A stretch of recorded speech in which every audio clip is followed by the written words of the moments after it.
আমাদের সবার জীবনে কখনো না কখনো এমন সময় অবশ্যই আসে যখন আমরা বারবার ব্যর্থ হই এবং আত্মবিশ্বাস হারিয়ে ফেলি। আমাদের দেখা কোনো বড় স্বপ্ন, কোনো বড় লক্ষ্য হঠাৎ করে অসম্ভব বলে মনে হয়। হতাশা মনকে এমনভাবে ঘিরে নেয় যে মনে হয় এবার আমাদের দ্বারা আর কিছু হবে না।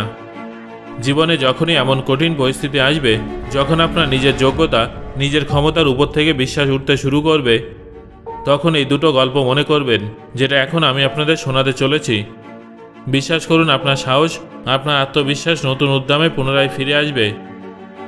1981 সালে আমেরিকায় সিরামিক আর্ট বিষয়ের একজন প্রফেসর একটা এক্সপেরিমেন্টের জন্য ক্লাসের সমস্ত ছাত্রদের এ এবং বি দুটো গ্রুপে বিভক্ত করে দেন। এই দুটো গ্রুপকে 10 দিনের সময় দিয়ে গ্রুপ একে বলেন, আগামী 10 দিনে তোমাদের যতটা সম্ভব বেশি কলসি বানাতে হবে। তোমরা যত বেশি সংখ্যক কলসি বানাতে পারবে সেই অনুযায়ী গ্রেড পাবে। তাই তোমরা কোয়ালিটি এবং পারফেকশন নিয়ে চিন্তা না করে কোয়ান্টিটি বা সংখ্যার উপরে গুরুত্ব দাও।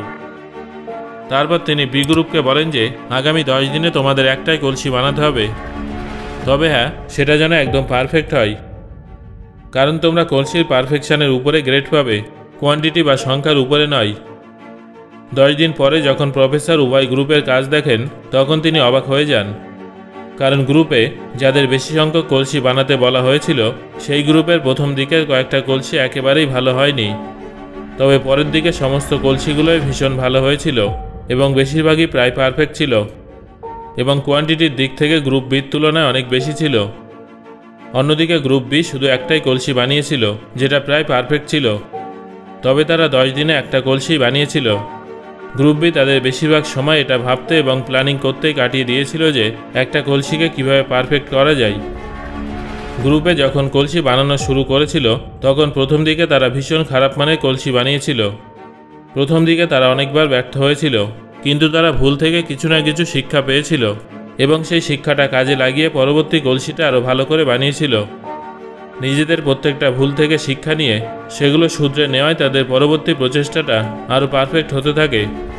তাই আপনার জীবনেও যদি ব্যর্থতা আসে, তাহলে ভয়ে পালাবেন না, বরং ব্যর্থতা থেকে শিক্ষা নিন, কারণ ব্যর্থতায় আপনার সফলতার কাছে নিয়ে যাবে। এরকমই আরেকটা ঘটনা হলো বাল্ব আবিষ্কারের কাহিনী, যেটা 1879 সালে এডিসন আবিষ্কার করেছিলেন। যদিও আপনাদের মধ্যে অনেকে হয়তো এটা জানেন যে 1841 সালেই বাল্বের আবিষ্কার হয়েছিল, তবে সেখানে একটা প্রধান সমস্যা এটাই ছিল যে সেখানে যে ফিলামেন্টটা লাগাতে হতো সেটা অনেক দামি ছিল এবং সেটার লাইফ স্প্যানও অনেক কম ছিল। 38 বছরে অনেকেই সস্তা এবং টেকসই বাল্ব বানানোর জন্য অনেক চেষ্টা করেছিলেন, কিন্তু সবার চেষ্টায় ব্যর্থ হয়ে যায়, কেউ এই কাজে সফল হয়নি। কিন্তু এডিসন প্রচণ্ড জেদি ছিলেন, তিনি ব্যর্থতাকে কখনো জয়ী হতে দেননি, একটানা চেষ্টা চালিয়ে যান। তিনি বারবার ব্যর্থ হন, কিন্তু তারপরেও চেষ্টা চালিয়ে যান। একটা সফল বাল্ব বানানোর আগে তিনি প্রায় 1000 বার ব্যর্থ হয়েছিলেন। নিজের এক্সপেরিমেন্টে ভিন্ন ভিন্ন ধরনের 6000 ম্যাটেরিয়াল ব্যবহার করেন। তারপর এডিসনের নামের সঙ্গে বাল্বের নাম জুড়ে যায়।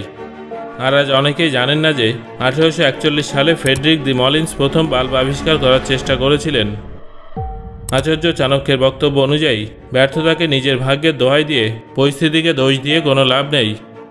ব্যর্থ হওয়া কোনো অপরাধ নয়। অনুশোচনা করে সময় নষ্ট করার তুলনায় পুনরায় চেষ্টা করুন। প্রত্যেকবার যখন চেষ্টা করবেন, তখন এটা অবশ্যই মনে রাখবেন সেই প্রত্যেকবার ব্যর্থ হওয়ার কারণটা যেন নতুন কিছু হয়। একই ভুল বারবার করবেন না। ব্যর্থতা একটা চ্যালেঞ্জ, তাই ব্যর্থতাকে মানতে শিখুন। কোথায় খামতি আছে দেখুন এবং সেই ভুলগুলো শুধরে নিন। ব্যর্থতা কোনো কিছু শেষ নয়, পুনরায় চেষ্টা করুন, কারণ যারা চেষ্টা করে তারা কখনো পরাজিত হয় না। সফলতার রাস্তা কখনো সহজ হয় না, কিন্তু সফল হওয়ার পর সমস্ত রাস্তাই সহজ হয়ে যায়। শেষে আমি আপনাদের এটাই বলবো যে winners never quit and quitters never win.